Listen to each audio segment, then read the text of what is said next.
بسم اللہ الرحمن الرحیم۔ السلام علیکم۔ پروگرام الکلام میں خوش آمدید۔ میں ہوں آپ کا ہوسٹ محمد شعیب رضا۔ ناظرین کرام، پروگرام کے پہلے حصہ میں ہم قرآن کریم کی کچھ آیات کو سمجھنے کی کوشش کرتے ہیں اور دوسرے حصہ میں اپنے عہد کے نمائندہ سیاسی، سماجی، مذہبی موضوعات پہ پیدا ہونے والے سوالات کے جوابات ایک نئے نقطہ نظر سے جاننے کی کوشش کرتے ہیں۔ حسب سابق ہمارے ساتھ شریک گفتگو ہیں جناب محمد امانت رسول صاحب۔ امانت صاحب، بہت شکریہ آپ کے وقت کا۔ میری معاونت کے لیے موجود ہیں جناب شارق رسول۔ شارق، تھینک یو سو مچ۔ ناظرین کرام، آپ کی اسکرین پہ ہمارا واٹس ایپ نمبر آ رہا ہوگا، آپ اپنے سوالات ہمیں اس واٹس ایپ نمبر پر بھیج سکتے ہیں، ہم انشاءاللہ آپ کے سوالات کو ضرور ایڈریس کریں گے۔ ہم گفتگو کر رہے تھے سورۃ الاعراف، اور سورۃ الاعراف میں حضرت موسیٰ علیہ السلام، حضرت ہارون علیہ السلام کا ذکر ہے۔ اللہ رب العزت نے بنی اسرائیل پر فضل اور عنایت کی اور ان کے لیے چشمے جاری کیے، ان پہ بادلوں کا سایہ ہوا، ان کو کھانے کے لیے من و سلوہ دیا گیا۔ اس سے آگے ہم نے اپنی گفتگو کا آغاز کرنا ہے۔ امان صاحب، اپنی گفتگو کا آغاز کیجیے گا کہ ہم ان ساری چیزوں کو ڈسکس کر رہے تھے کہ اللہ رب العزت کی طرف سے وہاں پہ عنایات ہو رہی ہیں، ان پہ رحمت ہو رہی ہے۔ جی بسم اللہ الرحمن الرحیم۔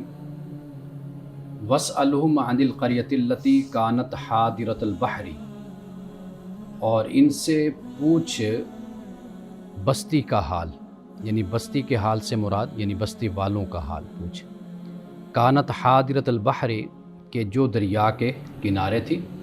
اذ یعدون فی السبت اذ تأتیہم حیتانہم یوم سبتہم شرعا ویوم لا یسبتون، جب وہ سبت کے بارے میں تجاوز کرتے تھے، جب ان کے سبت کے دن ان کی مچھلیاں پانی کے اوپر آتی اور جس دن سبت نہ ہوتا تو وہ نہ آتی۔ کذالک نبلوہم بما کانوا یفسقون، اور اس طرح اللہ پاک فرماتا ہے کہ ان کی آزمائش ہم نے اس طریقے سے کی، اس لیے کہ وہ نافرمانی کرتے تھے۔ اب یوم سبت سے مراد یعنی ہفتے کا دن ہے، تو یہ وہ دن ہے کہ اللہ سبحانہ و تعالیٰ نے قوم یہود کو اس بات کا پابند کیا کہ اس دن تم نے مچھلیاں نہیں پکڑنی، ان کا شکار نہیں کرنا۔ ٹھیک۔ لیکن صورتحال یہ ہوتی تھی کہ اللہ کی طرف سے یہ آزمائش کہ اس دن مچھلیاں زیادہ سامنے آتی، ان کے تہ پہ آ جاتی تھی، تہ پانی پر کی آ سطح جاتی، پہ ان آ کے جاتی سامنے آ جاتی۔ اب ایک بندہ لالچی ہو اور پھر آگے سے یہ صورتحال ہو تو وہ زیادہ پھر اس کا دل للچاتا ہے کہ میں اس کو پکڑوں اور اس کو حاصل کروں، تو گویا کہ یہ ایک ڈبل امتحان ان کے لیے ہو گیا۔ صحیح۔ تو قرآن پاک نے یہاں پر اسی بات کو بیان کیا۔ لیکن سوال یہ ہے کہ صرف ہفتے والے دن ہی کیوں؟ یعنی یہ ہفتے میں 7 دن ہیں، تو یہ صرف ایک خاص دن کے کو ہی مختص کیوں کیا گیا؟ اللہ کی طرف سے آزمائش ہوتی ہے، یعنی کسی قوم کی نافرمانی، معصیت، فسق و فجور جب اپنی انتہا پہ پہنچ جاتا ہے تو اس کے بعد اللہ سبحانہ و تعالیٰ اس قوم کو ایک موقع دیتا ہے اور یہ دیکھتا ہے کہ بھئی یہ اس آزمائش میں پورا اترتے یا نہیں اترتے۔ کئی دفعہ یہ ہوتا ہے کہ کسی حکم کی وجہ سے انسان باز آ جاتا ہے، لوٹ آتا ہے واپس، ایک وارننگ صورت ہو جاتی ہے۔ یہ ایسی ہے کہ جیسے ہم بھی آزماتے ہیں، لوگوں کو دیکھتے ہیں، کوئی نہ کوئی کام دے کر، کوئی نہ کوئی ذمہ داری دے کر، اس سے پھر ہمیں اندازہ ہو جاتا ہے کہ بھئی یہ انسان اس میں کتنا سبمیشن ہے، کتنی فرم برداری ہے اور کتنا یہ سنبھال سکتا ہے اس کو۔ تو گویا کہ یہ ایک ٹیسٹ ہو جاتا ہے ایک قوم کا۔ تو اسی طرح کا جو ٹیسٹ ہے یہ اللہ سبحانہ و تعالیٰ نے رسول اللہ صلی اللہ علیہ وسلم کے زمانے میں صحابہ کا بھی لیا، یعنی حالت احرام میں منع کیا کہ بھئی آپ نے شکار نہیں کرنا۔ اب صحابہ خود بیان کرتے ہیں کہ حالت احرام میں شکار بھی ہمارے سامنے زیادہ آتے تھے، وہ نظر آنا شروع ہو جاتے ہمارے، یعنی ہمارے ہاتھ سے زیادہ دور نہیں ہوتے تھے کہ ہم ان کو پکڑ سکتے تھے، وہ جانور، وہ پرندے، وہ تو ایسے حالات میں جو انسان کا امتحان ہوتا ہے، آزمائش ہوتی ہے، تو واضح بات ہے کہ یہاں پر پتہ چلتا ہے کہ یہ شخص کیسا ہے، آیا کہ حکم کے سامنے اپنے سر کو جھکانے والا ہے یا اپنی خواہشات، جو نفسانی خواہشات ہیں، ان کے پیچھے دوڑنے والا ہے۔ تو یہ در حقیقت اس قوم کا یہی امتحان تھا۔ صحیح، بالکل ٹھیک ہے۔ لیکن ایک سوال، جی ٹیسٹ کی کیا صورت ہوتی ہے، کیا شرائط ہوتی ہیں؟ یعنی آزمائش اگر آ رہی ہے تو اس کی کیا شرائط ہیں؟ کیا اس قوم پر بھی یا ان لوگوں پر بھی آزمائش آتی ہے جو کہ ریسورسز کی، جن کے پاس کمی ہو؟ کیونکہ اگر کوئی ریسورسز کی کمی ہے کسی کے پاس اور وہ ریسورس ایکسٹریکٹ کرنا چاہتا ہے، کیا تب بھی آزمائش ہوتی ہے؟ دیکھیے، پہلی بات یہ ہے کہ اللہ سبحانہ و تعالیٰ نے جس کو دیا وہ بھی آزمائش ہے، جس کو نہیں دیا وہ بھی آزمائش ہے۔ بالکل، دونوں صورتوں میں اللہ سبحانہ و تعالیٰ انسان کو آزماتا ہے، یعنی مال ہے پھر بھی آزمائش ہے، پھر بھی نہیں ہے آزمائش ہے، نہیں ہے پھر بھی آزمائش ہے۔ اور جو اللہ کے نیک بندے ہیں، آپ دیکھیے کہ قرآن مجید نے بیان کیا ہے، بڑے بڑے سلاطین کو بیان کیا، مثال کے طور پر ذوالقرنین کو آپ دیکھ لیجئے کہ خسرو کو کہ اس کا اقتدار کہاں سے کہاں تک تھا، اور پھر اس کے جو 3 مہمات ہیں قرآن پاک نے ان کو بھی بیان کیا۔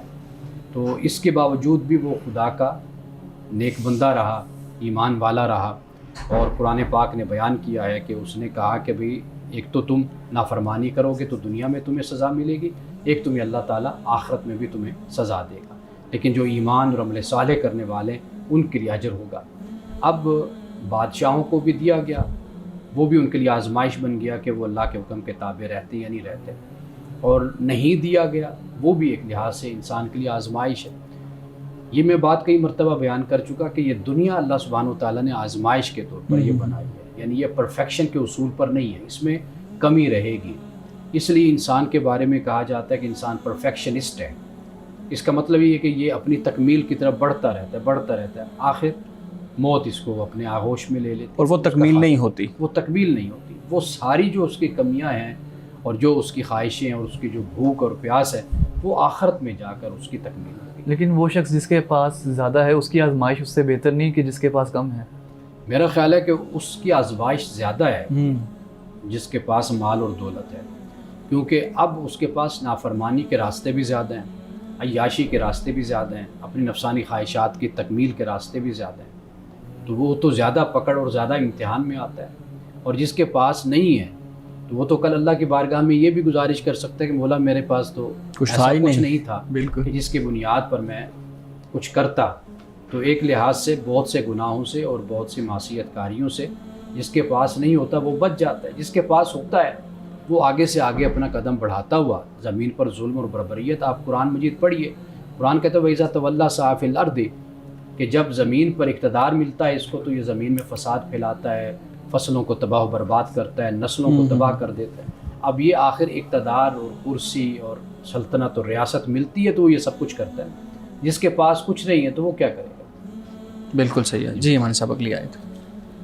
تو اس آیت پر اگر ہم غور کریں چند بنیادی باتیں ہیں۔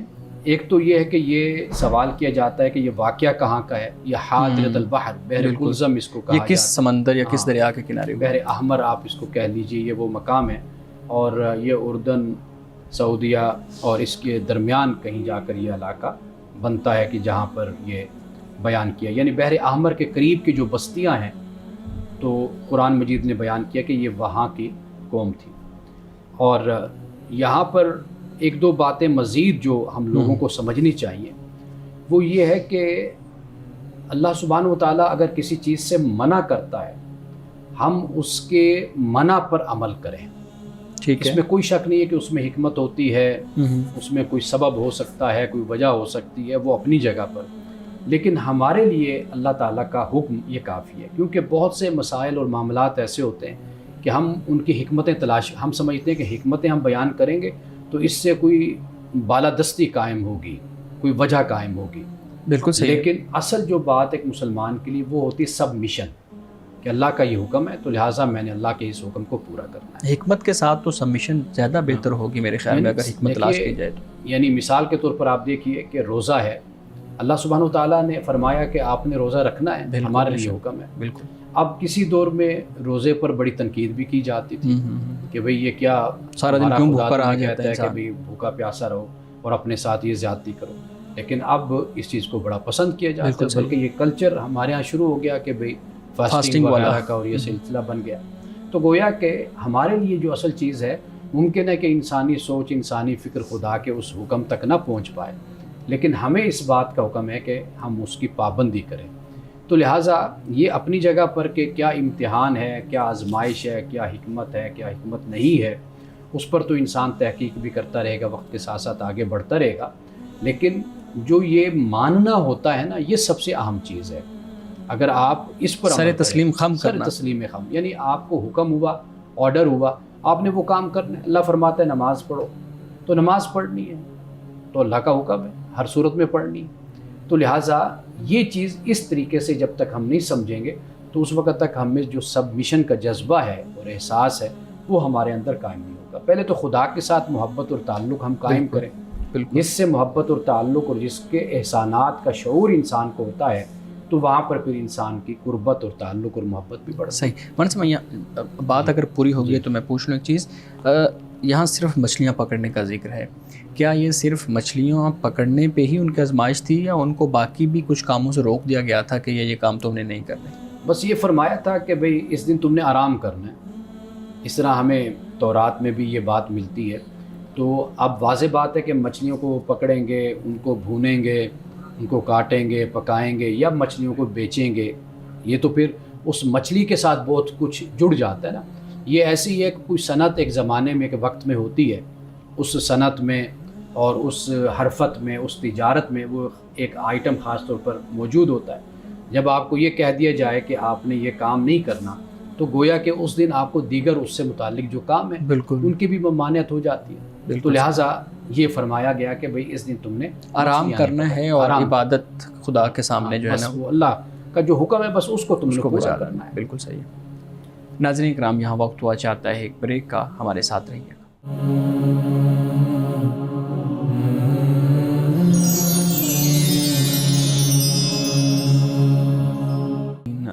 امان صاحب، ہم ذکر کر رہے تھے یوم السبت، مچھلیاں پکڑنے سے منع کیا گیا تھا بنی اسرائیل کو۔ آپ اگلی آیت پڑھیے گا۔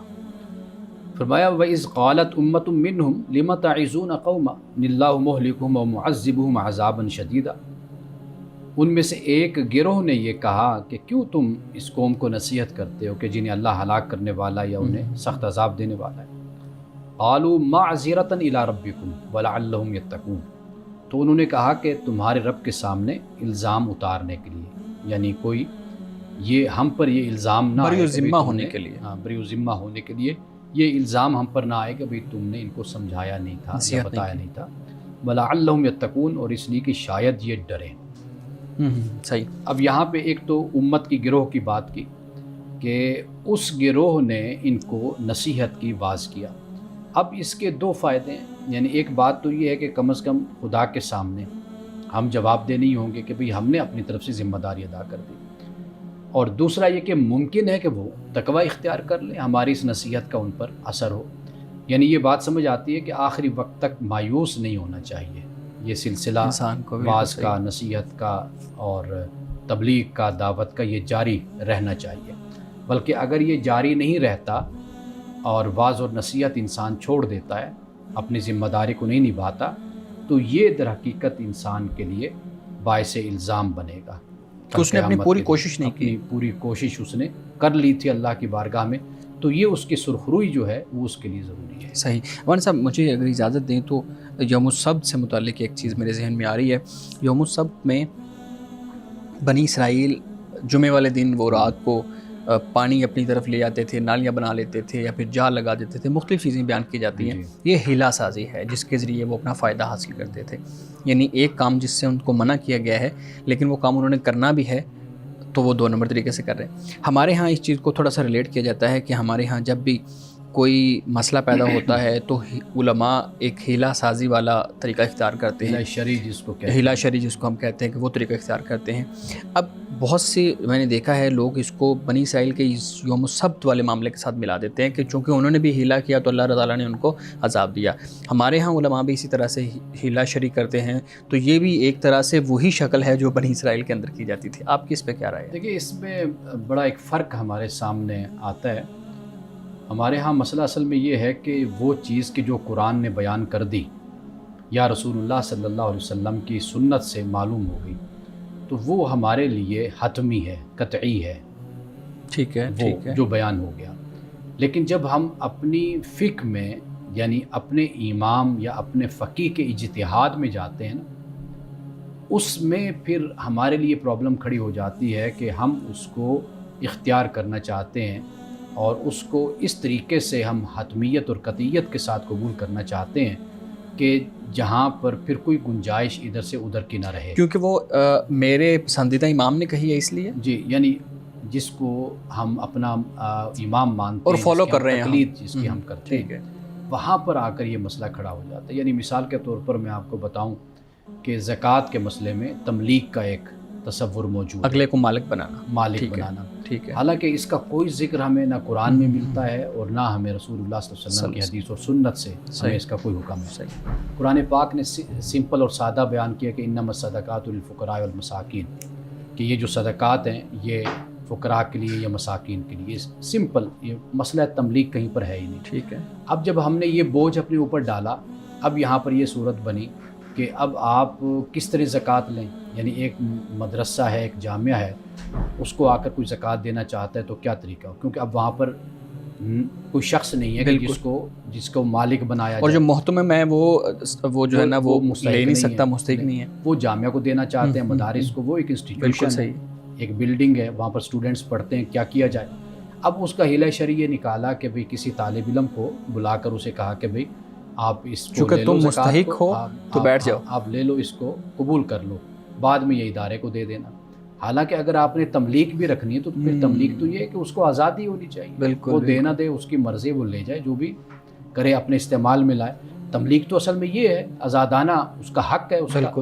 لیکن اب یہ حیلہ شرعی ہمارے ہاں بن گیا. کیوں بنا؟ اس لیے کہ جب اللہ نے آپ کو ایک چیز کا پابند ہی نہیں کیا اور اس پر کوئی حکم نہیں لگایا، کوئی قدغن نہیں ہے، کچھ بھی نہیں ہے، جب آپ نے اس کو اس طریقے سے قبول کیا کہ آپ نے وہ تملیک کا مسئلہ پیدا کیا، تو وہاں پر پھر حیلہ شرعی سامنے آ گیا. اس کے بغیر آپ کا پھر چارہ نہیں ہے، آپ کا گزارا نہیں ہے. جبکہ ہم دیگر ائمہ کو دیکھتے ہیں تو وہاں پر ہمیں معلوم ہوتا ہے کہ اس کا کوئی تصور نہیں ہے. تو لہٰذا اس طرح کی بہت سی پابندیاں ہیں کہ جو یا شدت ہے کہ جو ہم اختیار کرتے ہیں اور جس کے بعد پھر ہمارے لیے بہت مشکل ہو جاتا ہے کہ ہم اس پر عمل کیسے کریں جو ہماری اپنی پیدا کردہ ایک رائے ہے یا ایک فتویٰ ہے. بالکل صحیح ہے. امان صاحب ایک اور چیز اس سے متعلق آخری سوال ان آیات سے متعلق کروں گا، بات لمبی نہ ہو جائے.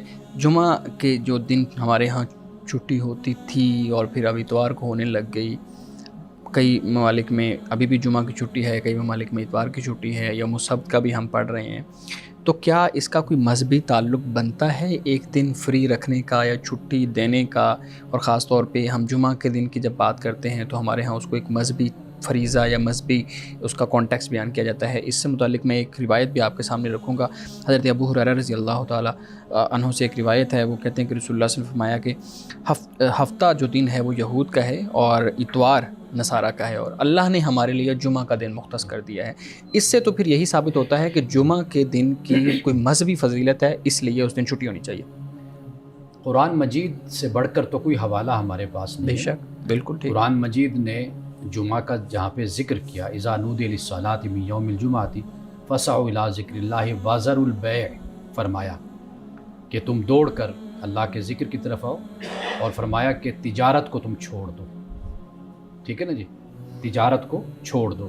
گویا کہ وہ نماز جمعہ کے لیے آ رہے ہیں یا بعض کے لیے خطبہ کے لیے آ رہے ہیں، بالکل، تو تجارت چھوڑ کر آ رہے ہیں، سارے معاملات چھوڑ کے آ رہے ہیں. ہاں، تجارت چھوڑ کر، یعنی وازر البیع کا لفظ ہے. ٹھیک ہے، ٹھیک ہے، تجارت چھوڑ یعنی کر. اپنا لین اچھا، دین اب اس کے بعد کیا فرمایا؟ فَإِذَا قُضِيَتِ الصَّلَاةُ، جب تم نماز ہو جائے تو پڑھ لو، تو فَانتَشِرُوا فِي الْأَرْضِ، زمین میں پھیل جاؤ، وَابْتَغُوا مِن فَضْلِ اللَّهِ، اور اللہ کا فضل تلاش کرو، رزق تلاش کرو. بالکل تو صحیح. اسلام میں یہ ہرگز اس طرح کوئی تصور نہیں ہے کہ آپ پورا دن آپ چھٹی کریں. اتنا آپ نے اپنے لیے وقت دن رکھنا ہے جتنا آپ کو اللہ نے اس کے بارے میں آپ کی رہنمائی کر دی ہے. جمعہ کے دن بھی تجارت کریں، ہفتے کے دن بھی تجارت کریں، اتوار کو کریں، پورا ہفتہ کریں. کوئی اسلام اس حوالے سے نہ کوئی منع کرتا ہے اور نہ کسی حوالے سے آپ کو کوئی حکم دیتا ہے. یہ چیزیں ہوتی ہیں کہ یہ آپ کے عالمی حالات پر ہوتی ہیں اور آپ کے جو لوکل حالات ہیں ان پر یہ ڈیپینڈ کرتا ہے کہ آپ کیا فیصلہ کرتے ہیں مل جل کے. اس کا اسلام سے کوئی تعلق نہیں ہے. رسول اللہ صلی اللہ علیہ وسلم نے اگر جمعہ کو بیان فرمایا ہے وہ اس کی اجتماعیت کے حوالے سے ہے کہ اس دن ایک ایسی عبادت، ایسی نماز ہم ادا کرتے ہیں کہ جس میں خطبہ ہوتا ہے، ہمیں واعظ و نصیحت کی جاتی ہے، ہمیں اپنی اخلاقی، معاشرتی زندگی اور تجارتی زندگی کے حوالے سے کچھ احکام اور نصیحتیں ہمیں کی جاتی ہیں.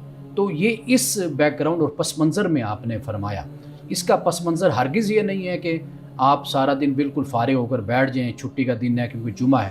قرآن مجید نے سورۃ الجمعہ میں مکمل طور پر اس کی نفی کی ہے. صحیح جی مانے صاحب. اب اس کے بعد فرمایا فلما نسوا ما ذکروا بہ، پھر جب انہوں نے بھلا دی وہ چیز جو ان کو یاد دلائی گئی تھی، جس کی نصیحت کی گئی تھی، انجینا الذین ینہون عن السوء، تو ہم نے ان لوگوں کو بچا لیا. کن کو بچایا؟ کہ جو برائی سے روکتے تھے، جو برائی سے منع کرتے تھے، ان کو ہم نے بچا لیا. وَأَخَذْنَا الَّذِينَ ظَلَمُوا بِعَذَابٍ بَئِيسٍ بِمَا كَانُوا يَفْسُقُونَ، اور ان لوگوں کو جنہوں نے اپنی جانوں پر ظلم کیا ایک سخت عذاب میں پکڑ لیا. اور اس کی وجہ کیا ہے؟ فرمایا بِمَا كَانُوا يَفْسُقُونَ، اس لیے کہ وہ نافرمانی کرتے تھے. اب یہاں پہ آپ یہ دیکھ لیجئے کہ کون بچ گئے؟ جنہوں نے نصیحت کی، اپنی ذمہ داری جو فریضہ ادا اخلاقی اور کیا، مذہبی ہے وہ اس کو ادا کرتے رہے. ناظرین کرام یہاں وقت ہوا چاہتا ہے ایک بریک کا، ہمارے ساتھ رہیے گا.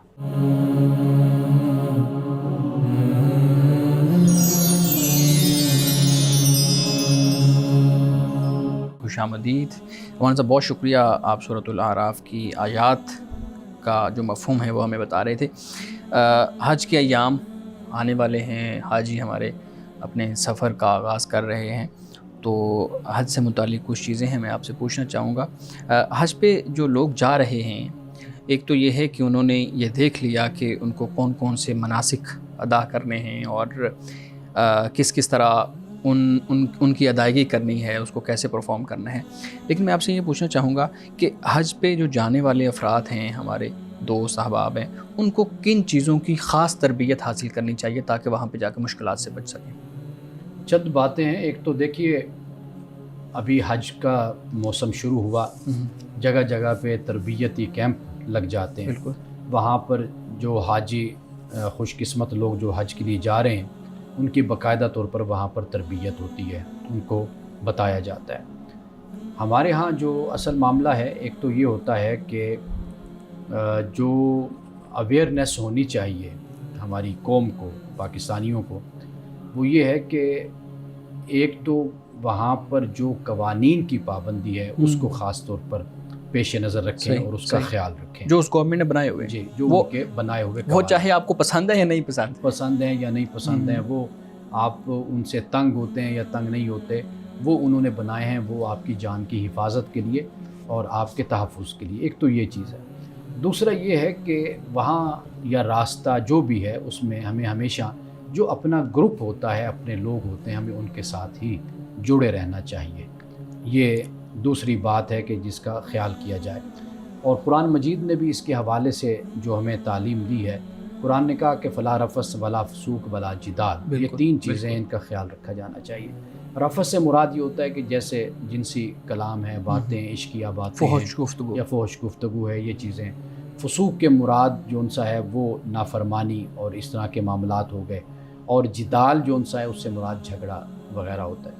اب یہ وہ چیزیں جو قرآن پاک نے بیان کر دیا کہ حج کے موقع پر ان تینوں چیزوں سے بچنا چاہیے. ٹھیک ہے. یہ جو ہم حج پر جاتے ہیں، پھر کوئی جھگڑا اور منہ سے غلط باتیں نکالنا اور پھر کوئی نافرمانی کے معاملات، اعمال، ان چیزوں کا خاص طور پر یہ ایک تربیت ہوتی ہے. جتنا عرصہ بھی ہم جائیں، دن تو تھوڑے سے ہوتے ہیں حج کے، لیکن لوگ کافی عرصے کے لیے اور کافی دنوں کے لیے، مہینوں کے لیے بھی چلے جاتے ہیں.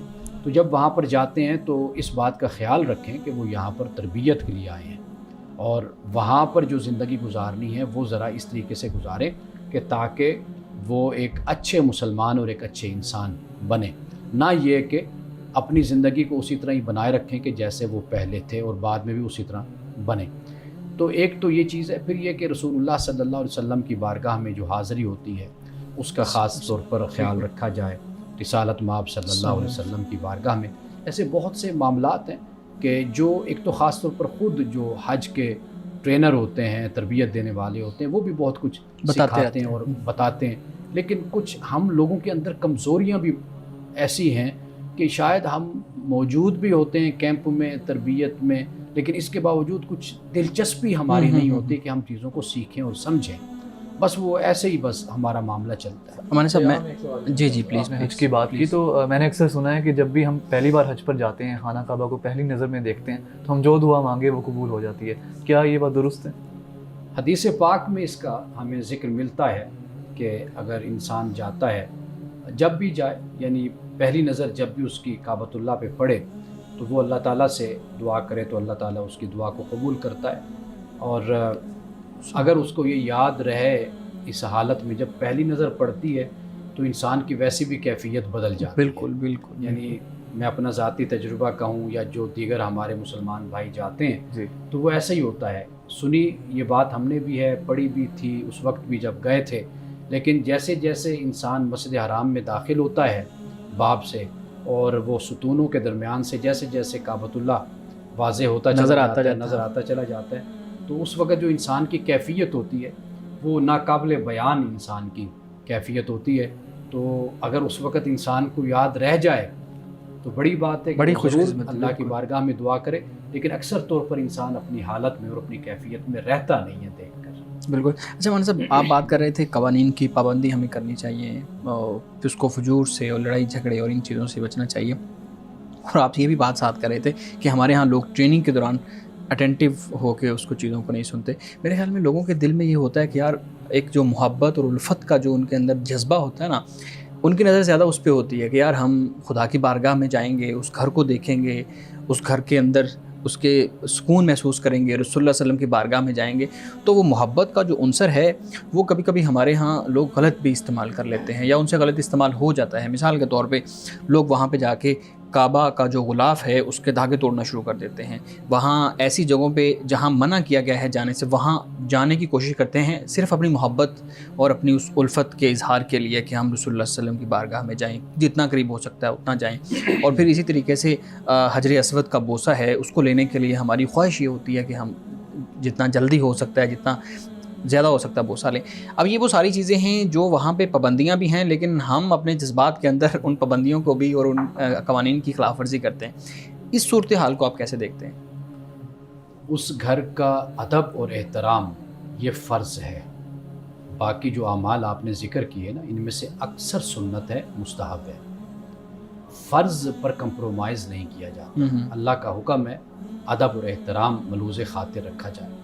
یعنی مثال کے طور پر آپ دیکھیے کہ اگر آپ حجر اسود کو نہیں چوم سکتے تو اس کے متبادل بھی تو ایک عمل ہے, بالکل وہ کیا جاتا ہے. اب اللہ کے گھر کا ادب یہ پہلا ہے. اب کوئی شخص حجر اسود کو چومنے کے لیے لائن توڑتا ہے, دھکے دیتا ہے, کسی کو ادھر پھینک کسی کو ادھر پھینک, صرف اس لیے کہ میں حجر اسود کو چوم لوں, تو اس عبادت کا خدا کے ہاں کوئی تصور نہیں ہے, یہ پسندیدہ عمل نہیں ہے. تو لہٰذا میں اگر سخت لفظ نہ بولوں تو یہ جہالت ہے. یعنی آپ خدا نخواستہ اللہ پاک معاف فرمائے, یعنی کعبۃ اللہ کا جو غلاف ہے آپ اس کی تاریں نکال رہے ہیں, اس کے دھاگے. میں نے یہاں تک سنا کہ لوگ کینچی ساتھ لے کر چلے جاتے ہیں اور پھر کعبۃ اللہ کے غلاف کو کاٹ کر اپنے ساتھ رکھ لیتے ہیں. یعنی یہ اس کا کیا تصور ہے؟ یہ نری جہالت ہے. تو لہٰذا ہمیں اس بارگاہ کا ادب اور اس کا احترام یہ ملحوظ خاطر ہمیں رکھنا چاہیے, اور جتنا ہمیں جو جگہ ملتی ہے, موقع ملتا ہے, ہمیں اسی حساب سے ہی اپنا عمرہ اور اپنا حج ہمیں ادا کرنا چاہیے. اکثر لوگوں کی خواہش ہوتی ہے کہ وہ خانہ کعبہ کو جیسے باہر سے دیکھتے ہیں ویسے ہی اندر بھی وزٹ کریں, لیکن لوگوں کو اجازت نہیں ہوتی.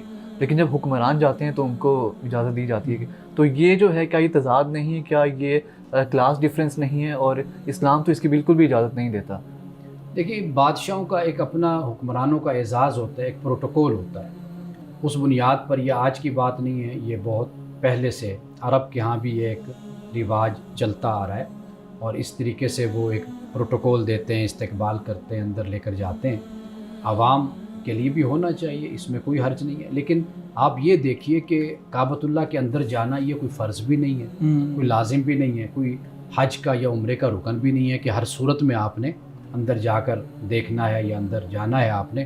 تو لہٰذا یہ ایک آپ کہہ لیجئے کہ جو وزٹر ہوتے ہیں, جو بادشاہ اور حکمران آتے ہیں, ان کو اندر ایک خاص پروٹوکول کے ساتھ لے جایا جاتا ہے اور ان کو اندر دکھایا جاتا ہے. تو اگر عوام کے لیے ہو سکے ممکن تو بے شک ان کے لیے بھی اوپن کر دیا جائے, لیکن یہ کوئی حج کا اور عمرے کا حصہ نہیں ہے, کوئی مناسک میں سے یہ نہیں ہے. ناظرین کرام, یہاں وقت ہوا چاہتا ہے ایک بریک کا, ہمارے ساتھ رہیے گا.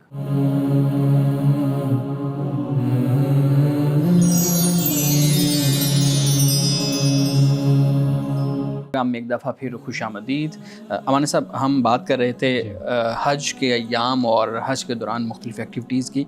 ہمارے ہاں ایک ریسنٹلی یہ ہوا ہے کہ سعودی گورنمنٹ نے قوانین بنا دیے ہیں. قوانین یہ ہیں کہ آپ نے میقات سے احرام باندھا, آپ عمرہ کی نیت سے آئے, آپ نے طواف کیا, طواف کرنے کے بعد آپ نے باقی معاملات سارے پورے کیے اور آپ کا عمرہ مکمل ہو گیا, آپ جا سکتے ہیں.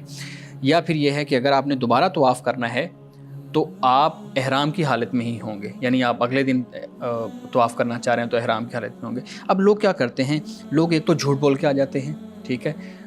دوسرا یہ ہوتا ہے کہ بعض لوگ اپنے ہوٹل سے ہی وہ احرام کی صورت میں اس کو چادر کو لے لیتے ہیں, یعنی وہ بھی ایک دو نمبری ہوتی ہے کہ تاکہ وہاں پہ جو پولیس والے ہیں ان کو یہ معلوم ہو جائے کہ میں احرام کی حالت میں ہوں تو میں نے طواف کرنا ہے. اب ایک طرف دو نمبری ہے, یعنی ایک طرف وہ جھوٹ ہے یا منافقت آپ اس کو کہہ لیں, کچھ بھی محبت کے لیے وہ لوگ کر رہے ہیں, اور دوسری طرف عمرہ ہے یا آپ کہہ لیں کہ طواف ہے. یہ دونوں چیزیں ایک دوسرے کے سامنے کھڑی ہو جاتی ہیں. اس پہ آپ کی کیا رائے ہے؟ سب سے پہلی بات جو قرآن, اسلام, رسول اللہ کی سنت, سیرت ہمیں پابند کرتی ہے نا جی, وہ اخلاقیات ہے. مسلمان کو کسی صورت میں بھی اس پر کمپرومائز نہیں کرنا. اور یہ بات بھی ذہن میں رکھ لیجئے, یہ جو میں اپنے معاشرے میں ماحول دیکھتا ہوں نا, یا مسلمانوں کے ہاں جو ہمارے ممالک میں یا معاشروں میں یا لوگوں کی ایک ذہنیت ہے, ہمیں کسی طرح بھی اس پر کمپرومائز نہیں کرنا چاہیے. رد عمل کی ہمارے ہاں جو ایک نفسیات ہے, ریٹیلیشن کی نفسیات ہے, ٹکرانے کی ہے, انسانی جان ہو, انسانی مال ہو, انسانی عزت ہو, آبرو ہو, انسان اپنے لیے بھی جو اخلاقی قاعدے قوانین ہیں ان کی پابندی اسلام کہتا ہے سب سے پہلے ہے. اس کو پریفرنس دینی ہے, اس کو تم نے ترجیح دینی ہے. بالکل بالکل صحیح. یہ معاملہ تو آپ حج کے حوالے سے کر رہے ہیں یا عمرے کے حوالے سے یا طواف کے حوالے سے, میں ایک پوری زندگی کے حوالے سے یہ بات آپ کے سامنے رکھ رہا ہوں کہ ہم میں سے ہر شخص اس بات کا پابند ہے.